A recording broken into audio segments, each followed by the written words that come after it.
Hey YouTube, what's up?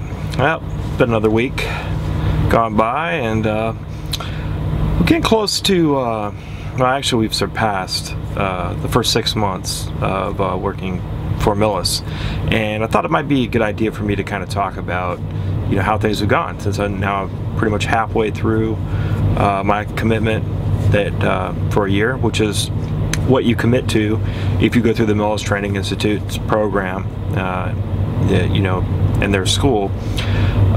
You agree to work for them for a year, and by doing so then you don't owe anything for the school, which is a good thing, because I talked about in the first Burleson video that I did, you know, if you go to a private school, it's pretty expensive. You know, $4,500 is kind of an average price that you'll find if you look into going to the private schools. Now, before I move forward, I just want to apologize for the lighting, because you know, I know I've got some bad shadowing on my face here and stuff, but this is probably the first video I think I've actually shot at night, and you know, so I don't have the best lighting, unfortunately. But you know, you got to remember, I'm a professional truck driver. I'm not a professional, you know, YouTube video maker.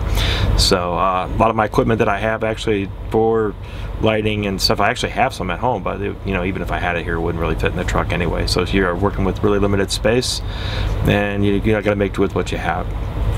And so anyway, I've been noticing that the subscriber numbers have been climbing. I want to welcome all the new subscribers that have joined the channel. I really appreciate the fact that you're taking your time out of your busy days to listen to my ramblings, you know, and hopefully from time to time I actually give you something that you can use that, you know, is beneficial towards you know, your process of, you know, if you're considering coming to Millis, or you know, if you're just looking at it for entertainment value, man, you must be really bored. That's all I would have to say, is if you're willing to watch these videos at all.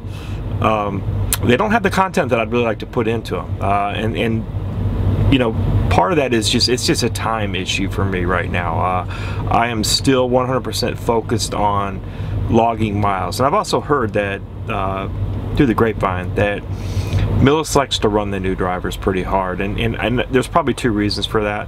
One is, of course, beneficial to them, because when you're new, you're at the bottom end of the pay scale, so you know, they can pay less and get freight moved cheaper, you know, with new guys than they can with the older drivers who make, you know, considerably more money. And you know, from a business aspect, you can't blame them for doing that, because after all, one thing that a lot of people seem to forget about or not take into account is that corporations actually have a mandate that requires them to maximize their profits. So, you know, when people think, oh, evil corporations, look how they're acting. Well, yes and no. It's evil from in some aspect, especially when they're, you know, willing to violate laws and, you know, regulations and things like that in order to, you know, maximize those profits. That is not, of course, respectable behavior. But for them to do everything they can to make as much money as they can within the law, that's what they're supposed to be doing. And you know,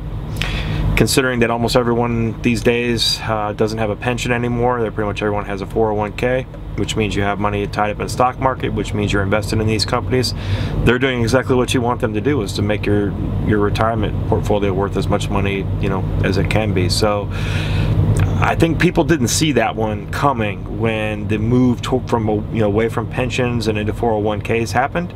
I don't think people really thought that out and thought, you know, that hey, this is not going to, in the end, really be a good thing for the workers. It's going to be really good for the corporations, and it's going to be good for the people in the top 1% of the corporate management structure, but it's not going to be very good for the people at the bottom, because typically it's your job that suffers, your paycheck that suffers when they're maximizing profits a lot of times, because once they run out of the right ways to make more money, which is, you know, increase the products that you make, or the quality of the products, or you know, the amount of products, or the services, you know, so that you can become more profitable and, you know, grow your company that way.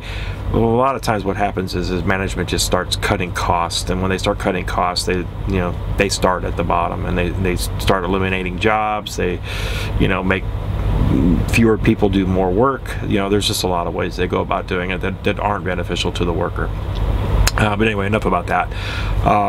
So again, yeah, welcome to the new subscribers. We're getting closer to 100 quite a bit faster than I kind of anticipated happening. I think we're at last I checked today, it was like 73, so we only need 27 more to hit 100. So it's time to start talking about the scavenger hunt game that I'm going to put out for the giveaway, and it's time to, you know, kind of show at least one of the things I have that's for the giveaway. It's not really anything that special, but if it, you know, it is trucking related, and it's something that I ended up with that I don't need, and it's also for something that in trucking is becoming less and less used, but still kind of an important piece of equipment to have. It's just something you don't use all the time. And of course, what I'm talking about has to do with CB radios, okay, which is kind of a dying thing in some regards. But let me tell you, a CB can definitely save your ass at times. It can help you in heavy traffic situations. I'm currently in Cartersville, Georgia, and I'm on the way to Albany. I got a load of beer, surprise. And I brought that from Milwaukee, 10th Street Brewery in Milwaukee, which is a little brewery set up for Miller. Interesting place. I wanted to get a picture for you guys about the 10th Street Brewery, but they wouldn't allow me to take unfortunately wouldn't allow me to take a photograph. And the reason I wanted to take a photograph is because it goes kind of what I was just talking about a minute ago. When you go inside that warehouse, there aren't very many people working inside. Forklift drivers are humans. I don't know how much longer it's going to be humans working those forklifts though.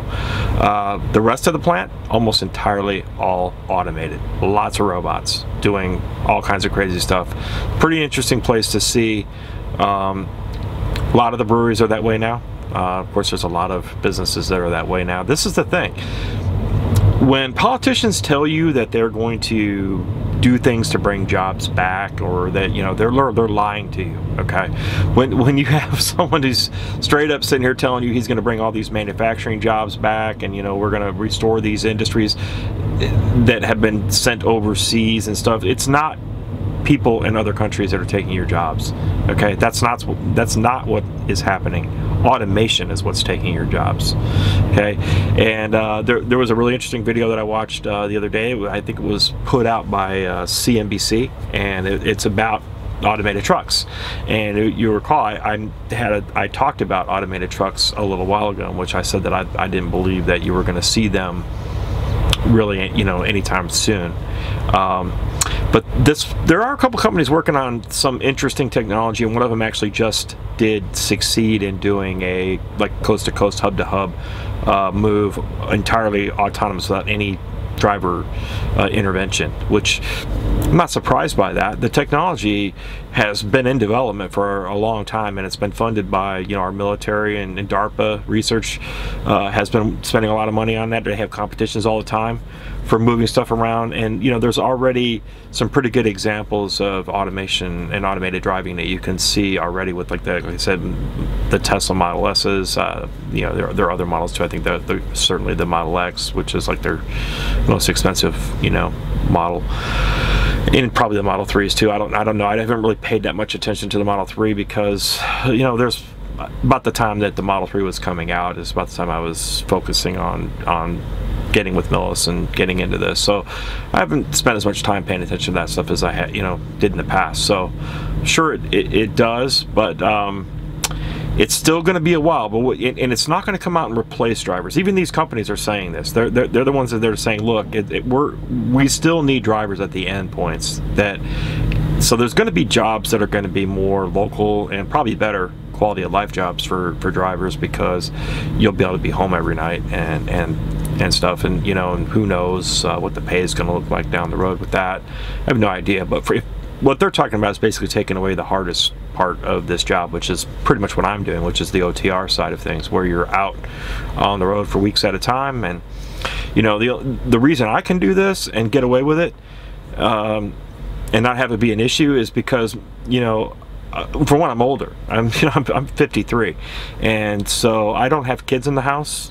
Well, we have one, but he's not a child. He's, you know, he's in his 20s, and, you know, he's only at home until he can switch from Navy Reserve to full-time Navy. He wants to go active, and he's actually a Fleet Marine corpsman. So he wants to drag Marines off the battlefield, and he really wants to be deployed. He's got to give him props for that, because he wants to put himself in harm's way, and he's not afraid to do it. And I got to give him a lot of credit for that, because that's not a job I would want to do. And I served. I mean, I'm a veteran from the 82nd Airborne Division. I've been in combat. It's not something I, really wanted to, ever thought I was going to find myself in, and it's not something I would prefer to repeat if I could.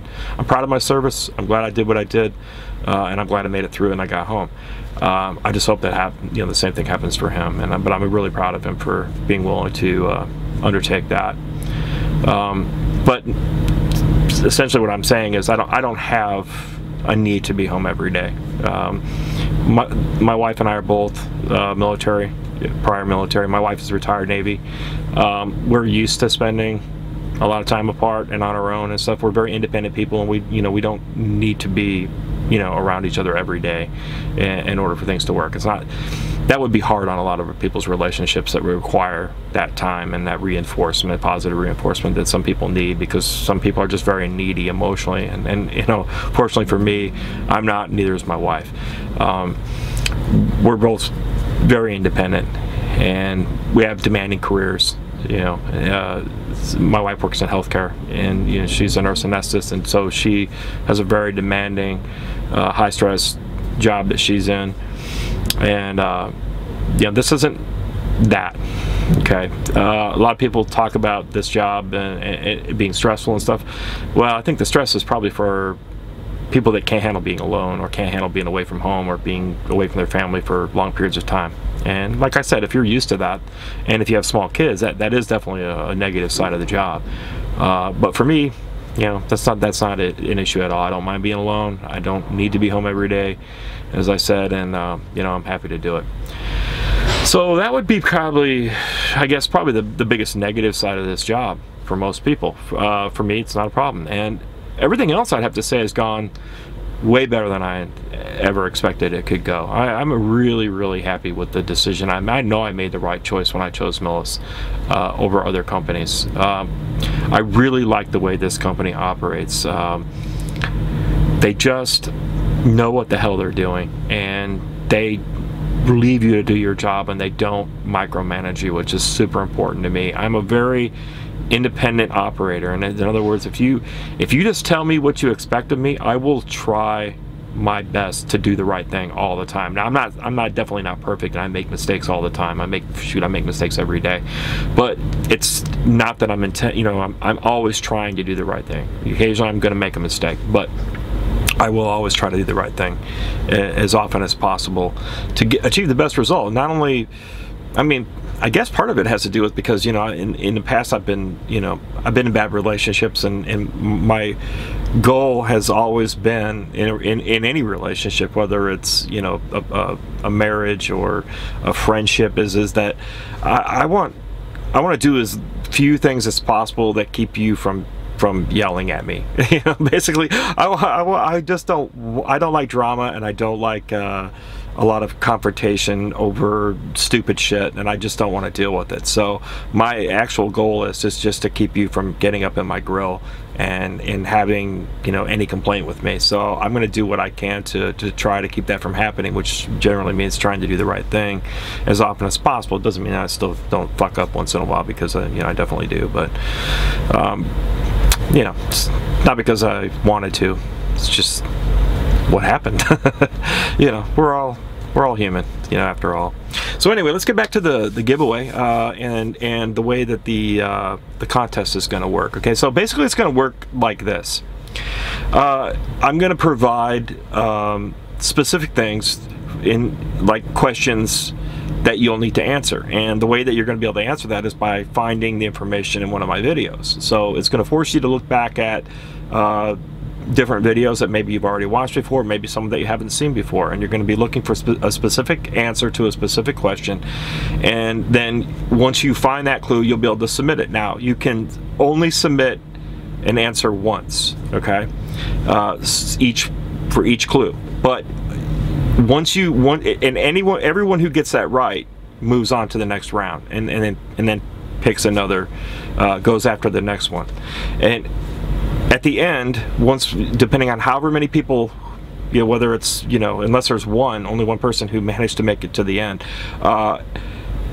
Everybody who got all the questions right will be qualified, and then we'll do a blind draw for you know, random drawing for the prizes that I have. And I'm going to have more than one. I already know that right now because you know, I was like, when I started this, I wasn't thinking, you know, that much ahead about the prize thing, and now I'm looking at it going, well, this isn't good enough. We need some better things to give away, because this is kind of old school tech, but you know, it is what it is. Here's what I have. This is just one of the things that I have here. This is a Road King. This is a CB microphone that you can get. Okay, so that's one of the prizes. I'm going to have other things that I'm going to be picking up from Love's. Might even have some gift cards from Love's and stuff. So there'll be some things beyond that to give away. It's nothing super exciting. You know, after all, you can't expect a lot. I mean, you know, I mean, it's free, right? You're not having to pay anything for it. All you have to do is take a little time, watch a few videos, answer a few questions in the hunt, and move into the final bracket, get drawn, win a prize. Depending on how big the channel gets over time, you know, I imagine the prizes will get better. You know, we'll just see what happens from that. So what else is there to talk about? I don't know. Once again, I did this with no script. I just sort of came, you know, and said, look, I'm just, you know, I got some free time. I'm going to throw this together because the load I actually have is not due till tomorrow in Albany, and I'm only about 4 hours away from Albany, and I could have made it there tonight, but it would have meant trying to drive through Atlanta traffic. And I already went through Nashville this morning, and actually got in Nashville at probably the best time you possibly could get there during the day that isn't rush hour, right? Like, so I think it was around 10 a.m.